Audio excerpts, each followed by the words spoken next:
సర్వాధికారి, సర్వసృష్టికర్త, జరక్షకుడా, నీ ఘనమైన నామం కొరకే నిన్ను ఘనపరుస్తూ ఆరాధిస్తూ పూజిస్తూ నిన్ను మహిమపరుస్తూ దేవా నిత్యము పరిశుద్ధులని నిత్యము ప్రతిగానము చేయబడుతూ ఆరాధించబడుతున్న మా గొప్ప దేవా, సృష్టికర్తన దేవా నీ వందనాలు. యెహోవా ఈరే అనే ఛానల్ ద్వారా నీ వాక్యాన్ని వినడానికి మమ్మల్ని సమకూర్చిన నీ ప్రేమ కొరకే నిన్ను ఘనపరుస్తూ హెచ్చిస్తూ మహింపరుస్తూ ఉన్నాను.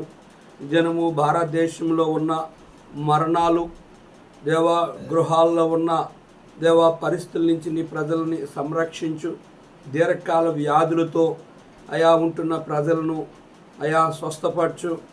ఏ తొందరపాట్లు లేకుండా నీ ప్రజలను మరణం నుంచి వ్యాధుల నుంచి దేవా విడిపించి, వైద్యులు దేవా అధికారులు బాధ్యత కలిగి మేలు చేసేవారిగా వారిని సిద్ధపరచమని నీ నామములో ప్రార్థన చేస్తున్నాను. నీ భయము ఆ ప్రజల అధికారుల్లో కలుగు చేయి. డాక్టర్లతో మాట్లాడు దేవా. నీ ప్రజలను మరణముల నుంచి విడిపించి నరకమును తప్పించబడి నీ రాజ్యం సంపాదించుకునే నీ ఏర్పాట్లు ఉన్న అట్టి వారిలో కూడా నా రక్షణ కార్యాన్ని జరిగించమని యేసు నామములో వేడుకుంటున్నాం తండ్రి. ఆమేన్.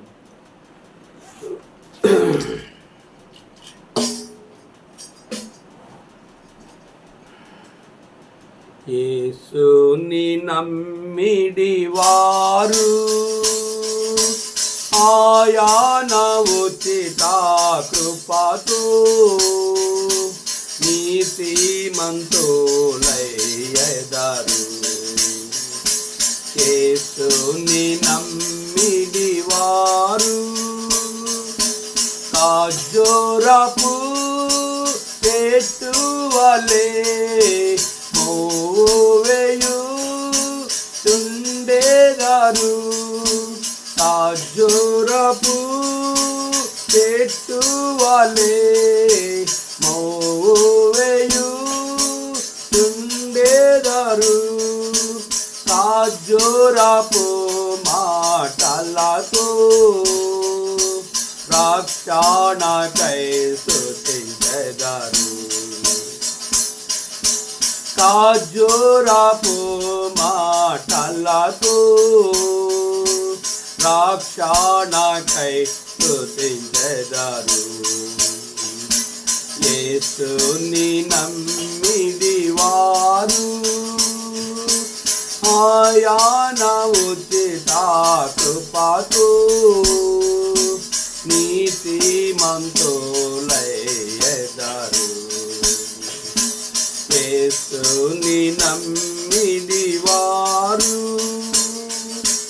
లెబానోను దేవదారు చెట్టు వలె ఎదుగుదురు. లెబానోను దేవదారు చెట్టు వలె ఎదుగుదురు. ప్రభు కృపా జ్ఞానములో ఎదుగుచునుందురు వారు. ప్రభు కృపా జ్ఞానములో ఎదుగుచునుందురు వారు. యేసుని నమ్మిడి వారు ఆయన ఉచిత కృపతో నీతిమంతులయ్యెదరు. యేసుని నమ్మిడి వారు యెహోవా మందిరంలో నాటబడి యుండెదరు. యెహోవా మందిరంలో నాటబడి యుండెదరు. సహనముతో నిలచెదరు. కదలాక స్థిరులయుండెదరు. సహనాముతో నిలచెదరు, కదలాక స్థిరులయుండెదరు. యేసుని నమ్మిడి వారు ఆయన ఉచిత కృపతో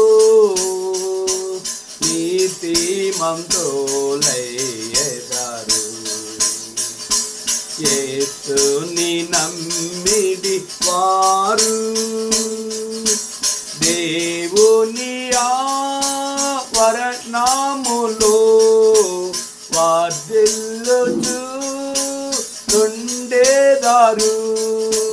దేవుని వరనాములో వర్ధిల్లుచుండెదరు.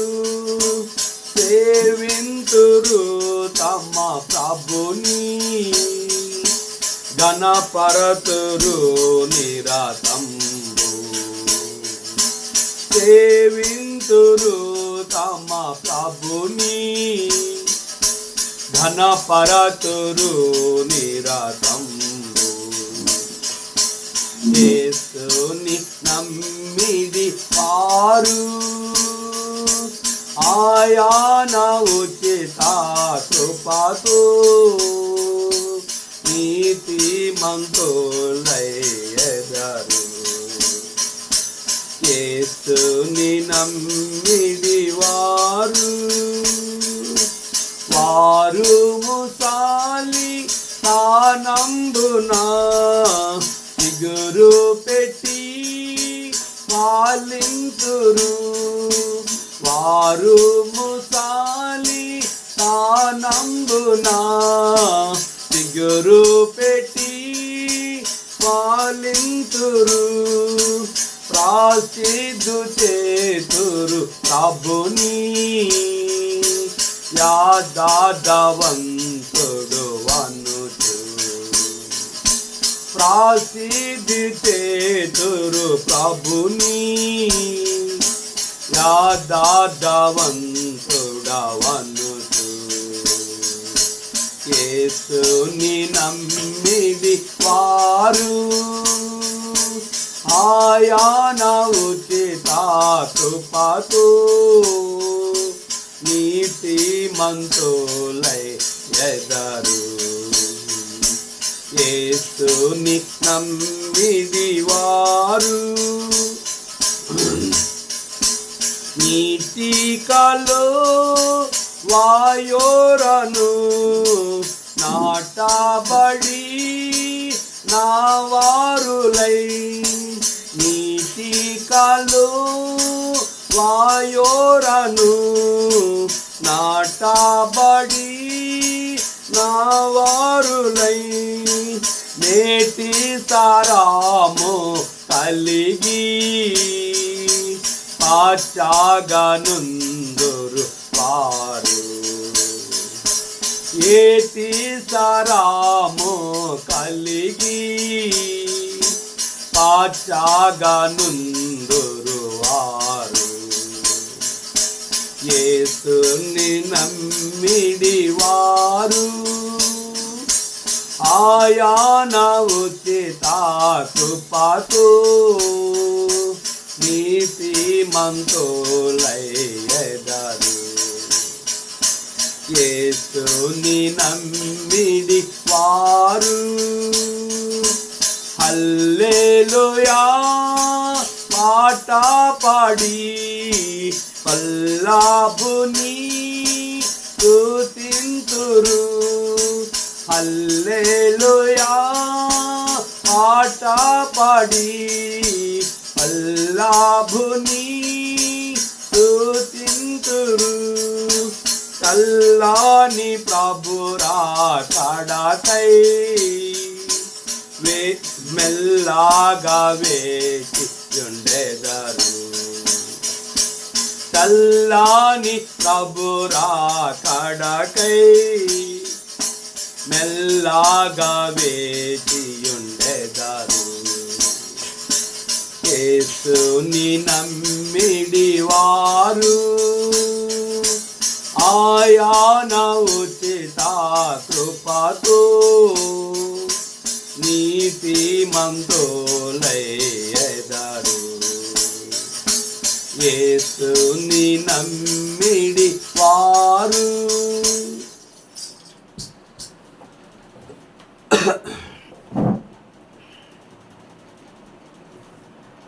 దేవుని వాక్యాన్ని చదువుకుందాం. 1 కొరింథీ పత్రిక 14వ అధ్యాయం 1వ వచనం. ప్రేమ కలిగి ఇండుటకు ప్రయాసపడుడి, ఆత్మ సంబంధమైన వరములను ఆసక్తితో అపేక్షించుడి. విశేషముగా మీరు ప్రవచన వరమును అపేక్షించుడి. ఎందుకనగా భాషలతో మాట్లాడువాడు మనుషులతో కాదు, దేవునితోనే మాట్లాడుచున్నాడు. మనుషుడు ఎవడను గ్రహింపడు గాని వాడు ఆత్మ వలన మర్మములను పలుకుచున్నాడు. బలె బాలే మాట, బంగారు మాట, బైబిల్లో మాట, యేసు మాట. బలె బాలే మాట, బంగారు మాట, బైబిల్లో మాట, యేసు మాట. నా జీవితాన నీ జీవితాన మరువాని మాట, యేసు మాట. నా జీవితాన నీ జీవితాన మరువాని మాట, యేసు మాట. ప్రభునందు ప్రియమైన దేవుని సేవకులకు, పరిశుద్ధులకు, మా ప్రియులైన అన్యులైన ప్రజలకు, ప్రభువుని ఎరగని వారు, ఎరిగి ఎరగనట్టుకున్నవారు, విరోధంగా మాట్లాడేవారు, దేవుడు లేడన్నవారు, మీ అందరికి కూడా ప్రభు అయిన యేసుక్రీస్తు నామములో శుభములు లేదా వందనాలు చెల్లిస్తున్నాను. ప్రభు కృపలో యెహోవా ఈరే అనే ఛానల్ ద్వారా దేవుని వాక్యాన్ని వింటూ ఉన్న మీ అందరికీ మరొక పర్యాయము ప్రభు నామములో వందనాలు చెల్లిస్తున్నాను.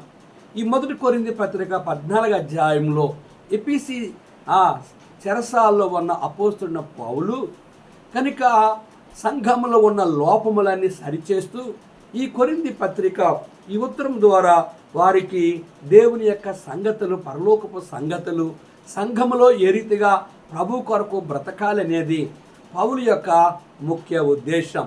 కారణం ఏంటంటే కొన్ని దినాలు, కొన్ని సంవత్సరాలు, కొన్ని నెలలు కనుక కొరింథీ సంఘములో ఉంటూ అక్కడ పరిచర్య చేసి సంఘాన్ని వాక్యానుసారంగా కట్టి వారిని ప్రభువుకు అప్పగించి పౌలు ఆసియా అంతటా తిరిగి పరిచర్యకి వెళ్ళిపోయినప్పుడు వారికి దూరముగా ఉన్నప్పుడు అక్కడ గురించి కనుక కొన్ని చాలా సంగతులు కొరింథీ సంఘము ఇప్పుడు ఏ రీతిగా వారు ఉన్నారు, ఏ రీతిగా వారి విశ్వాస జీవితంలో, భక్తి జీవితంలో ఏ రీతిగా చల్లారిపోయారు, ఏ రీతిగా ప్రేమ లేని వారుగా, ఏ రీతిగా ఆత్మీయ జీవితంలో తమ్మును తాము విరోధులుగా ఏదో సంఘముగా కూడుకుంటున్నారు కానీ ఆత్మ సంబంధులైన వారుగా వారు కూడుకోలేదని, వారు ఆత్మానుసారంగా అనేకులు వాళ్ళు లేరని, అనేక మంది ప్రభువుని ప్రేమించలేని వారుగా ఉన్నారని, అనేకులు ప్రభువు కొరకు ప్రయాసపడి జీవించలేని వారుగా ఉన్నారని పౌలు ఎరిగిన వాడే ఈ 14వ అధ్యాయంలో వారికి ఈ ఉత్తరాన్ని రాస్తూ ఉన్నాడు. ప్రేమ కలిగి ఇండుటకు ప్రయాసపడుడి. మొదటి మాట పౌలు చెప్తున్న మాట ఏంటంటే, ఓ కొరింథీ సంఘస్థులారా, ప్రేమ కలిగి ఇండుటకు ప్రయాసపడుడి. కిందన ఏముందంటే ప్రేమను వెంటాడుడి. మీదన ఒకటే ఇంకొంది కనుక ప్రయాసపడనమాట. ప్రేమను వెంటాడడం, ప్రేమ కలిగి ఉండడం, ఇతరులని ప్రేమించడం, ఇతరులని ఆదరించడం, ఇతరులకి సహాయం చేయడం, ఇతరులతో ప్రేమగా మాట్లాడడం, ఇతరులతో ఒకరు మనసు ఒకరు కలిసి మాట్లాడడం. కొంతమంది అంటారు కదా, నోట్లో నాలికలాగా ఉంటారండి వాళ్ళు అని అంటూ ఉంటారు. కనుక ఈ ప్రేమ లోకంలో 2 ప్రేమలు ఉన్నాయి. ఒకటేమో శారీర సంబంధమైన ప్రేమ, రెండోది దేవుని ప్రేమ. మూడోది దేవుని ప్రేమించిన వారే ఈ లోకంలో శత్రువులని, విరోధులని, మనస్పర్ధం కలిగిన వారిని, వ్యతిరేక భావం కలిగిన వారిని, విరోధ భావం కలిగిన వారిని, అనేకమైన ఆ విషయాల్లో ఆటంకము కలిగి చేసేవారిని యథార్థ మనసుతో ప్రేమించేది ఎవరు అంటే యేసు రక్తములో కడగబడిన దేవుని సేవకులు, యేసుప్రభు రక్తములో కడగబడిన ఆయన యొక్క ఆ జీవగ్రంథం పేరు రాయబడిన పరిశుద్ధులు, దేవుని సేవకులు మాత్రమే క్రీస్తు ప్రేమను పంచగలిగేవారుగా ఉంటారు. అందుకడ పౌలు అంటున్నాడు, కొరింథీ సంఘస్థులారా, ప్రేమ కలిగి ఉండుటకు ప్రయాసపడుడి, ప్రేమను వెంటాడుడి. కనుక చాలామంది మనుషులు ప్రేమగా మాట్లాడుతారు కానీ అవి హృదయంలో నుంచి వచ్చిన మాటలు కావు. చాలామంది మనుషులు కలుస్తారు కానీ మనసులు కలవు.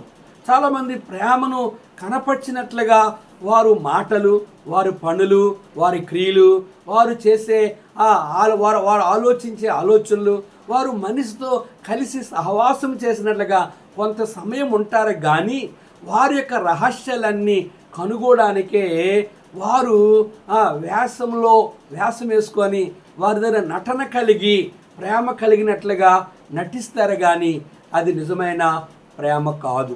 అందుకే పౌలు అంటున్నాడు, ప్రేమ కలిగి ఉండుటకు ప్రయాసపడుడి. ఓ కొరింథీ సంఘస్థులారా, సంఘములో ఉన్నవారిని కావచ్చు, విశ్వాసులను కావచ్చు, తోటి సేవకులను కావచ్చు, కనుక ఇరుగు పొరుగు వారిని కావచ్చు, బంధువులను కావచ్చు, గ్రామస్తులను కావచ్చు, మన శత్రువులను కావచ్చు, మనకి విరోధులైన వారిని ఎవరినైనా మనము పరిపూర్ణమైన ప్రేమ, మనము కొరింథీ పత్రిక మొదట 13వ అధ్యాయంలో చివరి 11వ వచనం చూస్తే, కాగా విశ్వాసమును, నిరీక్షను, ప్రేమ ఈ మూడును నిలుచును, వీటిలో శ్రేష్టమైనది ప్రేమే.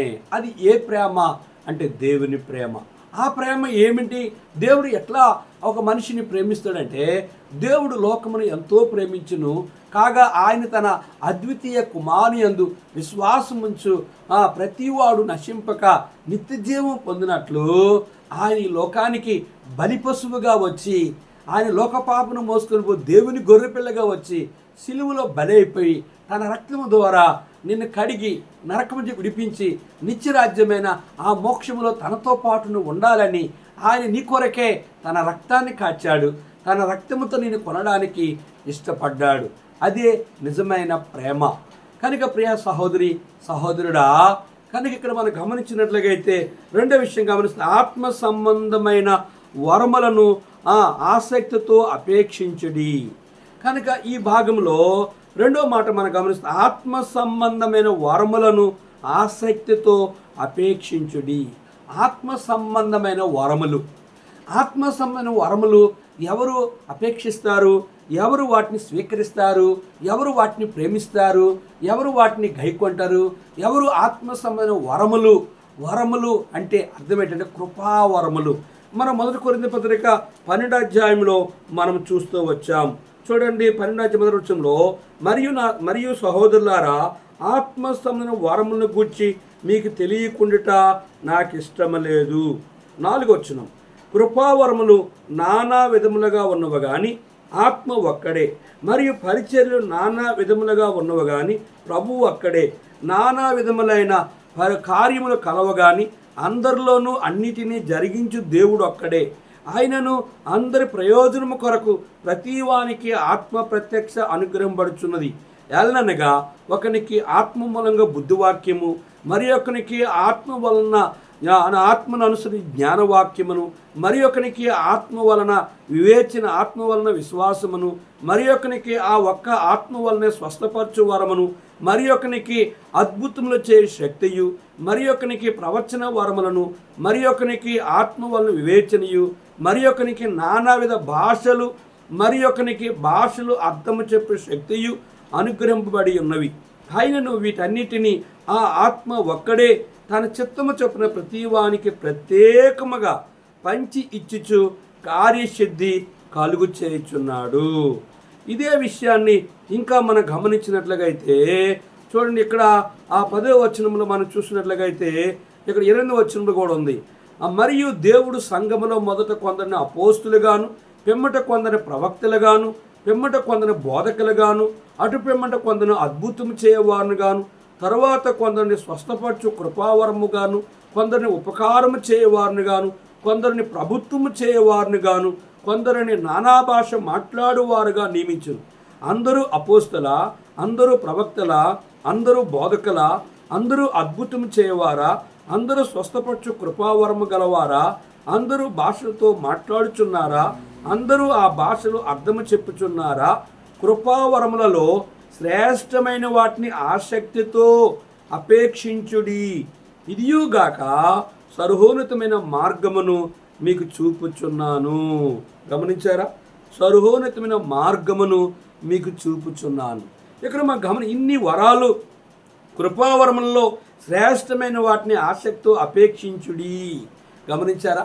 ఆసక్తితో ఇక్కడ చూస్తే ఆత్మ సంబంధమైన వరములను ఆసక్తితో అపేక్షించుడి. ఆసక్తితో ఆత్మ సంబంధమైన వరములు దేవుడు ప్రభువైన యేసుక్రీస్తు వారు ఎవరికి అనుకరిస్తాడంటే, ఎవరి పేరు జీవగ్రంథమందు రాయబడ్డారో, ఎవరు ఆయన రక్తములో కడగబడ్డారో, ఎవరు పరలోక పౌరులుగా ఉంటారో, ఎవరైతే కనుక మనం గలతీ పత్రిక 5వ అధ్యాయం చూసినప్పుడు చూడండి, ఆత్మ సంబంధులు ఎవరని మనం గమనించినట్లుగా అయితే 25వ వచనం, మనము ఆత్మను అనుసరించి జీవించు వారమైతమా, ఆత్మను అనుసరించి క్రమముగా నడుచుకుందాము, ఒకరినొకరము వివాదమునకు రేపకయు, ఒకరి యందు ఒకరము అసూయ పడకయు, వృధాగా అతిశయపడకయు ఉందుము.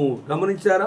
మనము ఆత్మను అనుసరించి జీవించేవారమైతమా, ఆత్మను అనుసరించి క్రమముగా నడుచుకున్న వారికి మాత్రమే సృష్టికర్తన దేవుడు సంఘములో ఆత్మ వరములను అపేక్షించే వారికి ఆయన అనుగ్రహించేవాడుగా ఉంటాడు.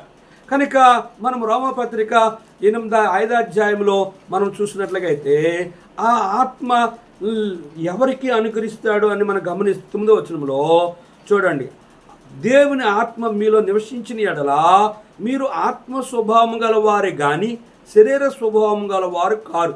ఎవడైనా క్రీస్తు ఆత్మ లేనివాడైతే వాడు ఆయన వాడు కాడు. 11వ వచనం, మృతుల్లో నుండి యేసును లేపిన వాని ఆత్మ మీలో నివసించిన ఎడల మృతుల్లో నుండి క్రీస్తు యేసును లేపిన వాడు చావునకు లోనైన మీ శరీరములను కూడా మీలో నివసించిన తన ఆత్మ ద్వారా జీవింపచేయ. నా ఆత్మ లేనివాడు నావాడు కాడు. శరీర సంబంధులకి వరాలు ఆయన ఇచ్చేవాడు కాడు. ఇదే విషయాన్ని మన రోమపత్రిక 5వ అధ్యాయంలో ఇక్కడ మనం గమనించినట్లయితే ఒక మాట మనం చదువుదాం. చూడండి, రోమపత్రిక 5వ అధ్యాయంలో ఇక్కడ ఒక మాట మనం 10వ వచనము చూసినట్లయితే, ఎల్లనగా మనం శత్రులమై ఉండగా ఆయన కుమారుని మరణము ద్వారా మనము దేవునితో సమాధానపరచబడిన ఎడల సమాధానపరచబడిన వారమై ఆయన జీవించిన చేత మరి నిశ్చయముగా రక్షింపబడుదుము. అంతేకాదు మన ప్రభువైన యేసుక్రీస్తు ద్వారా మనము దేవుని యందు అతిశయపడుచున్నాం. ఆయన ద్వారానే మనము ఇప్పుడు సమాధాన స్థితి పొంది ఉన్నాం. ఎవరు దేవుని ఆత్మ ఉంటారు, ఎవరు దేవునితో సమాధానం ఉంటారు, ఎవరిలో కనుక ఎవరు రక్షించబడతారు, ఎవరిలో మరి దేవుని ఆత్మ ఉంటుందంటే కనుక ఎవరైతే ఆయనకి ఇష్టలుగా ఉన్నారో, ఎవరినైతే ఆయన ఎరుగున్నాడో అటివారు అతిశయము, అహంకారము, గర్వము, పొగరుబోతనము, విర్రవేగితనము, నన్ను చూడు, నా వాలకము చూడు అన్నట్లుగా తమ్మును తాము మనుషుల ఎదుట కనబడాలని వారు ఇష్టపడరు. కనుక ఇంకా మనం గమనించినట్లయితే చూడండి, ఇంకో మాట కూడా మీకు జ్ఞాపకం చేస్తాను. కొలసీ పత్రిక 3వ అధ్యాయము 12వ వచనంలో, కాగా దేవుని చేత ఏర్పరచబడిన వారును పరిశుద్ధులను ప్రియులైన వారికి తగినట్లుగా మీరు జాలిగల మనసును, దైలత్వమును, వినయమును, సాత్వికమును, దీర్ఘశాంతమును ధరించుకొనిడి. ఎవడైనా తనకు హాని చేసిన అనుకుని ఎడల ఒకరినొకడు సహించుచు ఒకరినొకడు క్షమించుడి. ప్రభువు మిమ్మల్ని క్షమించులాగన మీరును క్షమించుడి. వీటన్నిటినీ పరిపూర్ణతకు అనుబంధమైన ప్రేమను ధరించుకోండి. క్రీస్తు అనుగ్రహించే సమాధానము మీ హృదయములో ఏలుచుండనీయుడి. ఇది ఇందుకొరకే మీరు ఒక్క శరీరముగా పిలువబడితిరి మరియు కృతజ్ఞులై యుండిడి.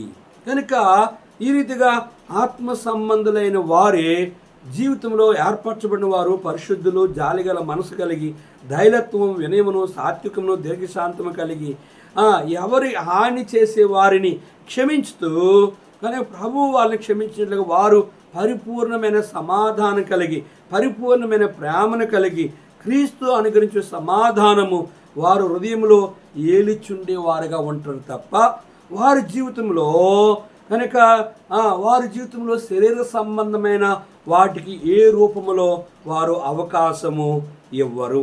అటువంటి వారు మాత్రమే ఆత్మ సంబంధమైన వరములను ఆసక్తితో అపేక్షించేవారుగా ఉంటారు.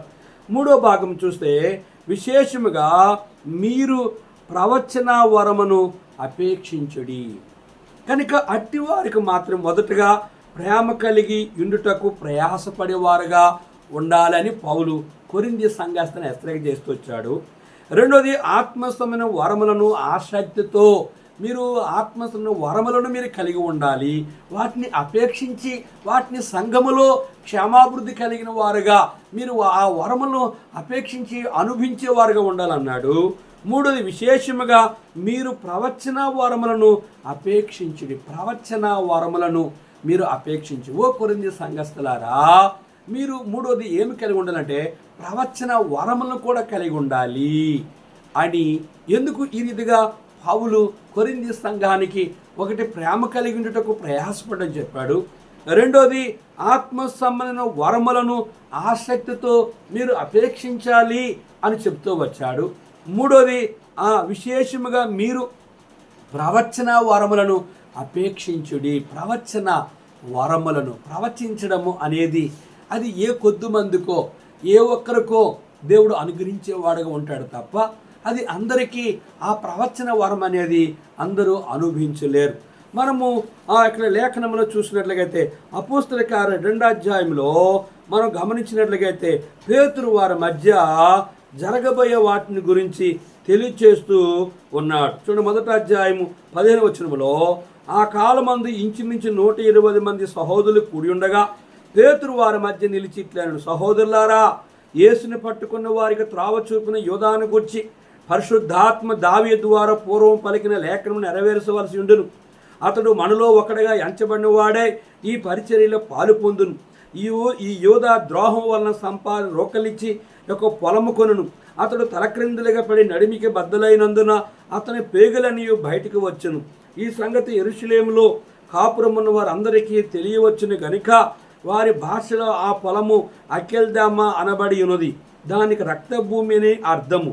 ఇందుకు ప్రమాణముగా అతని ఇల్లు పాడైపోనుగాక, దానిలో ఎవడనో కాపురం ఉండపునుగాక, అతని ఉద్యోగం వేరొకడు తీసుకునుగాక అతన్ని అని కీర్తన గ్రంథంలో రాయబడి ఉన్నది. ఈ ప్రవచనాన్ని ఎవరు ఈ మాటలు తెలియజేస్తున్నాడంటే పేతురు ఈ విషయాన్ని స్పష్టముగా పరిశుద్ధాత్మ దేవుడు తన నిలవబెట్టి ఈ విషయాన్ని ప్రవచించేవాడుగా పేతురుని ప్రభువు వాడుకుంటూ వచ్చాడు.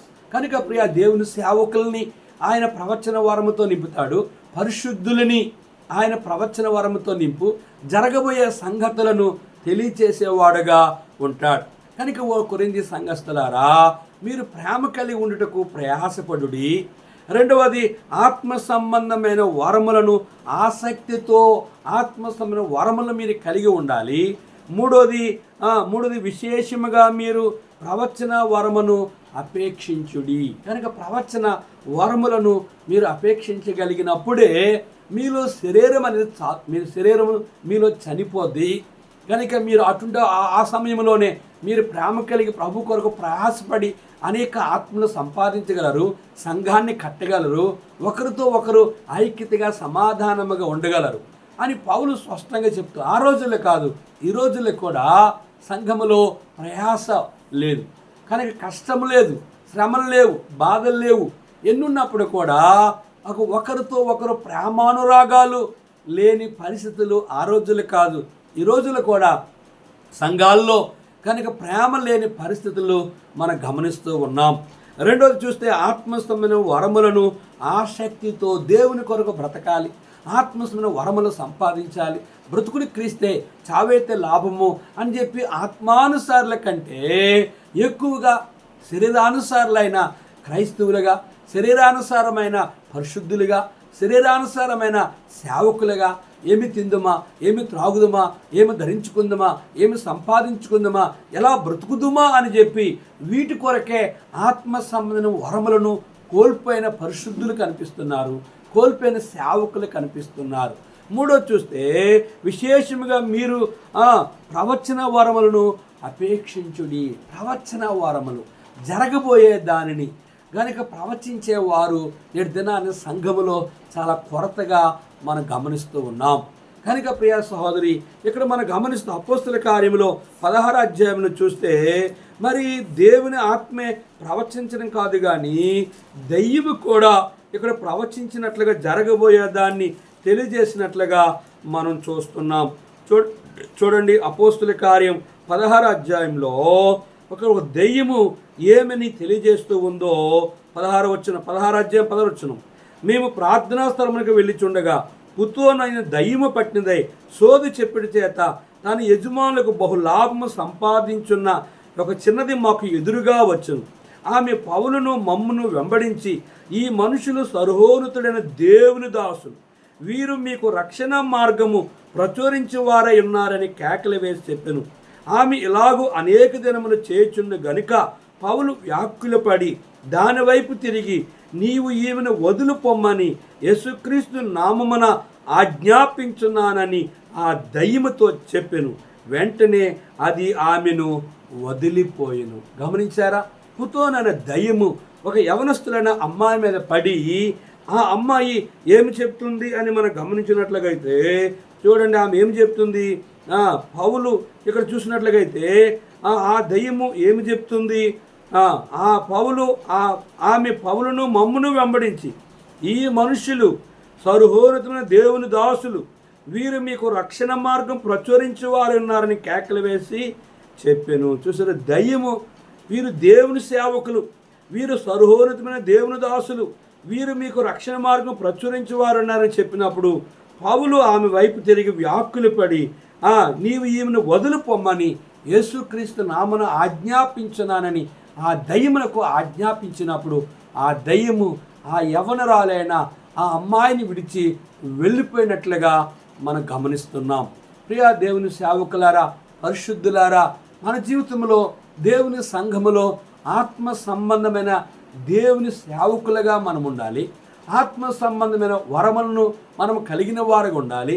ఆత్మ సంబంధమైన కనుక ప్రవచన వరమును మనము కలిగిన వారంగా ఉండగలిగేనట్లుగా మనము ప్రభువు కొరకు ఆత్మీయందు తీవ్రత కలిగి ప్రభువుని సేవించే వారు ఉన్నప్పుడు పరిశుద్ధాత్మ దేవుడు జరగబోయే సంగతులు ఆ రోజే కాదు, ఈ రోజుల్లో కూడా నిన్న నేడు నిరంతరము ఏకరీతిగా ఉండే దేవుడు యెహోవానైన నేను మార్పు లేని దేవుడు. కనుక అట్టి దేవుడైన యేసు ప్రభువారు కనుక ఇక్కడ మనం గమనించినట్లుగైతే ఆ దయ్యము కనుక జరగబోయే సంగతులు వీరు ఎవరు అని పౌలు శీలని గురించి ప్రవచించినట్లుగా మనం గమనిస్తున్నాం. పౌలు వ్యాఖ్యలపడి హృదయంలో వేదన చెంది యేసుక్రీస్తు నామములో ఈ స్త్రీని విడిచిపో అని చెప్పి గద్దించినప్పుడు ఆ దయ్యము ఆమెను విడిచి వెళ్ళిపోయింది. ఆ అమ్మాయి రక్షించబడ్డది. ఆ అమ్మాయి దేవుని సంఘములో చేర్చబడ్డది. ఆమె సాక్ష్యాన్ని బట్టి అనేక మంది ప్రభు యొద్దకు వస్తూ వచ్చారు. ప్రియ సహోదరి సహోదరుడా, మన జీవితంలో మొదటి వచ్చిన ప్రేమ కలిగి ఉండుటకు ఓ కొరింథీ సంఘస్థులారా ప్రయాసపరుడి, ఆత్మసమైన వరములను ఆసక్తితో అపేక్షించుడి, విశేషముగా మీరు ప్రవచన వరములను అపేక్షించుడి. ప్రవచన వరమును అపేక్షించుడి. ఇంకా మనం అపోస్తుల కార్యములో మనం గమనించినట్లుగైతే 8వ అధ్యాయంలో ఇంకొక ప్రవచన వరాన్ని మనము చదువుదాం. చూడండి, ఇక్కడ 8వ అధ్యాయం 12వ వచనం. కాబట్టి సహోదరులారా, శరీరానుసారముగా ప్రవర్తించుటకు మనము శరీరమునకు రుణస్థులం కాము. మీరు శరీరానుసారంగా ప్రవర్తించిన ఎడల చావలసిన వార ఇందురు గాని ఆత్మచేత శరీర క్రియలను చంపిన ఎడల జీవించెదరు. దేవుని ఆత్మచేత ఎందరు నడిపింపబడుదరో వారందరూ దేవుని కుమారులై యుందురు. ఎల్లనగా మరలా భయపడుటకు మీరు దాస్యపు ఆత్మ పొందలేదు కానీ దత్తపుత్ర ఆత్మను పొందితిరి. ఆ ఆత్మ కలిగిన వారమై మనము అబ్బా తండ్రి అని మొరపెట్టచ్చు. మనము దేవుని పిల్లలమనే ఆత్మ తానే మన ఆత్మతో కూడా సాక్ష్యమిచ్చున్నాడు. మనము పిల్లలమైతే వారసులము, అనగా దేవుని వారసులము. క్రీస్తుతో కూడా మహిమ పొందుటకు ఆసక్తితో శ్రమపడిన ఎడల ఆయనతో శ్రమపడిన ఎడల క్రీస్తు తోడి వారసులము. రోమపత్రిక 8:12 నుంచి 17 చదివాం. ఇంకా మనం అపోస్తల కార్యము ప్రవచన వరం గురించి చూసినట్లయితే 8 చూడండి, ఒక చక్కని విషయం రాయబడుతూ వచ్చింది. 17 అప్పుడు పేతురు యోహానును వారి మీద చేతులుంచగా వారు పరిశుద్ధాత్మను పొందిరి.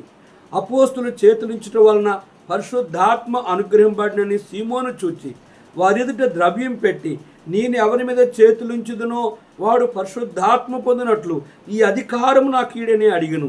అందుకు పేతురు, నీవు ద్రవ్యమిచ్చి దేవుని వరమును సంపాదించుకొందునని తలంచుకున్నందున నీ వెండి నీతో కూడా నశించునుగాక. నీ హృదయము దేవునితో సరైంది కాదు కనుక ఈ కార్యమందు నీకు పాలు పంపులు లేవు. కాబట్టి ఈ నీ చెడుతనం మానుకొని మారు మనసు నొంది ప్రభువుని వేడుకొనము. ఒకవేళ నీ హృదయాలోచన క్షమింపబడవచ్చును. నీవు ఘోర దుష్టత్వములోను దుర్నీతి బంధకములో ఉన్నట్టు నాకు కనబడుతుందని చెప్పాను. అందుకు సీమోను, మీరు చెప్పిన వాటిలో ఏది నా మీదకి రాకుండా మీరే నా కొరకు ప్రభువుని వేడుకోండి అని చెప్పాను. గమనించారా? పేతురు ప్రవచించినప్పుడు ఈ కార్యమందు నీకు పాలు పంపులు లేవు, ఈ నీ చెడుతనం మానుకో కనుక ప్రభువుని వేడుకొనము. ఒకవేళ హృదయాలోచన క్షమింపబడవచ్చును.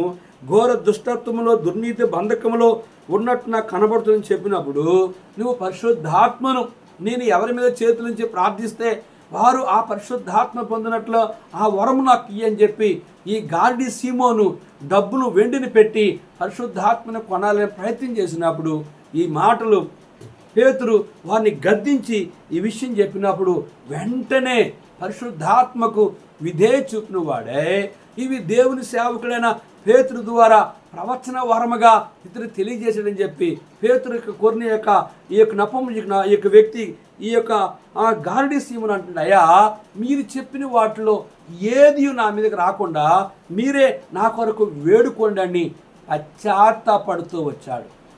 ప్రియా సహోదరి సహోదరుడా, మన జీవితంలో మన పరిశుద్ధాత్మ దేవుడు నీ హృదయాలోచన, నీ యొక్క హృదయము, నీ తలంపులు, నీ నడక, నీ ప్రవర్తన, నీ జీవితం అంతటిని కూడా ఆయన ఎరిగిన వాడున్నాడు. చూడండి, కీర్తన గ్రంథము 139 ఈ విషయాన్ని మనం గమనించినట్లయితే చూడండి, పరిశుద్ధాత్మ దేవుడు ఎంతో స్పష్టంగా తెలియజేశాడు. మొదటి వచనం, యెహోవా నీవు నన్ను పరిశోధించి తెలుసుకొని ఉన్నావు. నేను కూర్చుండుట నేను లేచుట నీకు తెలియను. నాకు తలంపు పుట్టకమునిపే నీవు నా మనసును గ్రహించున్నావు. నా నడకను నా పడకను నీవు పరిశీలన చేస్తున్నావు. నా చర్యలన్నిటినీ నువ్వు బావుగా తెలుసుకుని ఉన్నావు. యెహోవా మాట నా నాలుగు రాకమునిపే అది నీకు పూర్తిగా తెలిసే ఉన్నది. వెనుకను ముందును నీవు నన్ను ఆవరించున్నావు. నీ చేయి నా మీద ఉంచి ఉన్నావు. ఇట్టి తెలివి నాకు మించినది, అది అగోచరం, అది నాకు అందదు. నీ ఆత్మ యొద్ద నుండి నేనెక్కడికి పోదును? నీ సన్నిధి నుండి నేనెక్కడికి పారిపోదును? నేను ఆకాశంకి ఎక్కినను, నువ్వు అక్కడనూ ఉన్నావు. నేను పాతాళమందు పండుకొనను, నువ్వు అక్కడనూ ఉన్నావు. నేను వేకువ రెక్కల కట్టుకొని సముద్ర దిగంతములలో నివసించినను, అక్కడనూ నీ చేయి నన్ను నడిపించును. నీ కుడి చేయి నన్ను పట్టుకొనును. అంధకారం నన్ను మరుగు చేయను. నాకు కలుగు వెలుగు రాత్రి వలె ఉండును అని నేను అనుకుని ఎడ్లా చీకటి అయినను నీకు చీకటి కాకపోవును. రాత్రి పగట వలె నీకు వెలుగుగా ఉండును. చీకటియు వెలుగును నీకు ఏకరీతిగా ఉన్నవి. నా అంతరంద్యమును నీవే కలుగు చేసేవి. నా తల్లి గర్భమందు నన్ను నిర్మించిన వాడు నీవే. నీవు నన్ను కలుగు చేసే విధము చూడగా భయమును ఆశ్చర్యము నాకు పుట్టుచున్నవి. అందును బట్టి నేను నీకు కృతజ్ఞతాస్తులు చెల్లించున్నాను. నీ కార్యములు ఆశ్చర్యకరములు. ఆ సంగతి నాకు బావుగా తెలుసున్నది. నేను రహస్యమందు పుట్టినాడు. భూమి యొక్క అగాధ స్థలములో విచిత్రముగా నిర్మింపబడినాడు. నాకు కలిగిన ఎముకలు నీకు మరుగై ఉండలేదు. నేను పిండమునై ఉండగా నీ కన్నులు నన్ను చూచును. నియమింపబడిన దినములో ఒకటైన కాకమునిపే నా దినములన్నీయు నీ గ్రంథములో లిఖితములాయను. దేవా, నీ తలంపులు నాకెంతో ప్రియమైనవి, వాటి మొత్తం ఎంతో గొప్పది. వాటిని లెక్కించ అనుకుంటున్నా అవి ఇసుక కంటెను లెక్కకు ఎక్కువై ఉన్నవి. నేను మేల్కొంటున్నా ఇంకను నీ యొద్దనే ఉందును. గమనించారా ప్రియ సహోదరి సహోదరుడా? పరిశుద్ధాత్మ మన అంతరంగము, మన హృదయము, మన తలంపులు, మన ఆలోచనలు, మన జీవితం అంతా కూడా పరిశుద్ధాత్మకు విరోధముగా మాటలు ఆడలేము. మనము ఆయనకి విరోధముగా దాగలేము. చెట్టు కింద ఉన్న నతానియేలుని ఎరిగిన దేవుడు, చెట్టు చాటునున్న ఆదాముని ఎరిగిన దేవుడు, చెట్టు మీద ఉన్న జక్కేని ఎరిగిన దేవుడు, చేప కడుపులో ఉన్న యోనాని ఎరిగిన దేవుడు, ఆయన సృష్టముకు మరుగినది ఏదియూ లేవు. ఆయన యొద్ద నుండి ఏ మానవుడు తప్పించుకోలేడు. ముగిస్తాను. ఇక్కడ గమనిస్తే ప్రేమ కలిగి ఉండుటకు ప్రయాసపడుడి.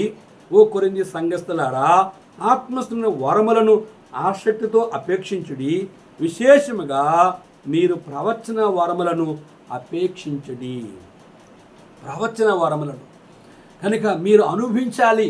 జరగబోయే దానిని ఆత్మగా పరిశుద్ధాత్మ ద్వారా మీరు ఎరిగిన వారై ఉండాలి. దేవుని సేవకులుగా, పరిశుద్ధులుగా ఎవరికంటే ఏ సేవకుని పేరు జీవనం రాయబడ్డాయో, ఏ విశ్వాస పేరు జీవనం రాయబడ్డాదో, ఎవరు ఆత్మ తీవ్రత గలవారే ప్రభు కొరకు బ్రతుకుతూ ఉంటారో అట్టి వారిలో మాత్రమే ఈ యొక్క ప్రేమ ఉంటుంది. అట్టి వారిలో ఆత్మస్థమైన వరములు ఉంటాయి. అట్టివారు మాత్రమే ఆ ప్రవచన వరము విషయంలో వారు ఆసక్తి కలిగి ఆశించేవారుగా ఉంటారు. కనుక నిర్దినాన్ని సంఘాలలో ఇటువంటి ప్రేమ లోపము కనబడుతుంది. కనుక ప్రవచన వరములు లోపము కనిపిస్తుంది. ఆత్మ సంబంధమైన ఆత్మ సంబంధమైన వరములను సంఘములో కనిపించడము చాలా కొదువుగా ఉంది. దీన్ని ఉద్దేశించే పౌలు కొరింథీ సంఘాల లోపాన్ని ఆ రోజుల్లో సరిచేస్తూ వచ్చాడు. ఈరోజు పరిశుద్ధాత్మ దేవుడు నిన్ను నన్ను కూడా గనుక మీరు కూడా ఆ రోజుల్లో పౌలు కొరింథీ సంఘాన్ని హెచ్చరిక చేసినట్లుగా ఈ దినము పరిశుద్ధాత్మ దేవుడు నిన్ను నన్ను కూడా హెచ్చరిక చేసి శరీర సంబంధమైన క్రైస్తవులు కాకుండా, నామకార్థ క్రైస్తవులు కాకుండా, వేషధార క్రైస్తవులు కాకుండా, గెహాజు వలె సంపాదన కొరకు పరిగెత్తే సేవకులు కాకుండా ఆత్మ సంబంధమైన వరములను, ఆత్మ సంబంధమైన ప్రవచనమును, కనుక క్రీస్తు ప్రేమను ఇతరులుగా పంచిపెట్టే సేవకులుగా, పరిశుద్ధులుగా ఉండాలని పరిశుద్ధాత్మ దేవుడు నిన్ను నన్ను హెచ్చరిక చేయుచున్నాడు. ఈ హెచ్చరికని మరిచిన వారము కాకుండా పరిశుద్ధాత్మ దేవునికి లోబడినప్పుడు ఆ రోజు వారు కొరింథీ సంఘస్థులు వారి అనుభవించడానికి పౌలు రాసిన ఉత్తరము వారి జీవితాల అనేకలు అనుభవించేవారుగా ఉండొచ్చు. ఈరోజు నీవు కూడా ఈ మాటలు విని నువ్వు ప్రభువుకి లోబడినట్లయితే నీ మీద కూడా ఇట్టి ఆత్మ సంబంధమైన వరములను అనుభవించేవాడుగా ఉంటావు. ఆయన మరణ పునరుద్ధానములో దినదినము మనం పాలివారమై ఉండి, దినదినము ఆయన స్వరూపములో, ఆయన పోలికల్లో ఆయన ఎప్పుడు పిలిచినా మారణాత అనుభవం కలిగిన వారమై ఉండాలి. ఈరోజు ప్రైజ్ లార్డ్ చెప్తున్నాం. ప్రభువు రాకడ దినాలు ఏం చెప్తున్నాడే, సహోదరుడా మారణాత అంటే అవతల వ్యక్తి నాకు చెప్తున్నాడు. మారణాత అంటే నేను ప్రభువు రాజ్యానికి సిద్ధము అంటే నేను కూడా సిద్ధము అని తెలియజేసేదే మారణాత. ఆ రీతిగా ఆయన మరణ పునరుద్ధానములో మనం దినదినము పాలివారమై ఉండి ప్రేమ కలిగి ఉండుటకును, ప్రయాసపడుటకు, కనుక ప్రవచన వరము కలిగి ఉండుటకు, కనుక ఆత్మస్మైన వరములు కలిగి ఉండుటకు మనల్ని మనము ప్రభువుకు అప్పగించుకున్నప్పుడు ఇప్పుడే ఈ సమయంలోనే పరిశుద్ధాత్మ దేవుడు నీలో నివసించడానికి ఇష్టపడేవాడుగా ఉంటున్నాడు. కనుక నీ కొరకు ప్రార్థన చేస్తున్నాను. సర్వాధికారి కొన్ని మాటలు మా ప్రియులన్నారు. కొరింథీ సంఘములో ఉన్న లోపమును గ్రహించిన వాడే పౌలు వారు ఈ రీతిగా ప్రేమ కలిగి ప్రయాసపడి ఉండాలని, ప్రవచన వరములను కలిగి ఉండాలని, ఆత్మస్థమైన వరములు కలిగి ఉండాలని, నువ్వు మాట్లాడిన లేఖన భాగములను మేము అనుభవించిన వారంగా నీ ఆత్మ అభిషేకము నిన్న నేడు నిరంతరము ఏకరీతిగా నువ్వు అనుగ్రహించేవాడు నమ్ముతూ నిన్ను ఘనపరుస్తూ ఆ రీతిగా సేవకులుగా, పరిశుద్ధులుగా మేము ఆ రీతిగా నీ కొరకు నీ పునరుద్ధాన శక్తితో నువ్వు వచ్చినప్పుడు మారణాత అనుభవం కలిగిన వారంగా బలపరచుమని సంఘములో నీ కొరకు యోగ్యులుగాను, సిగ్గుపడిన పనివానిగాను, నిందారీతిగాను, ఆత్మ సంబంధముగా ఉజ్జీవింప దయచేయమని యేసు నామములో అడిగి వేడుకుంటున్నాం తండ్రి. ఆమేన్. మన పరమ తండ్రి అయిన దేవుని ప్రేమయు, కుమారుని యేసుక్రీస్తు వారి కృపయు, పరిశుద్ధాత్మ యొక్క అన్యోన్య సహవాసం తాను ప్రేమించు వారికి కూడిన మనెల్లరికను తోడుండి ఆశీర్వదించునుగాక. ఆమేన్. యేసుని నమ్మిడి వారు ఆయన ఉచిత కృపతో నీతిమంతులయ్యెదరు. యేసుని నమ్మిడి వారు. అందరికీ ప్రైజ్ ది లార్డ్.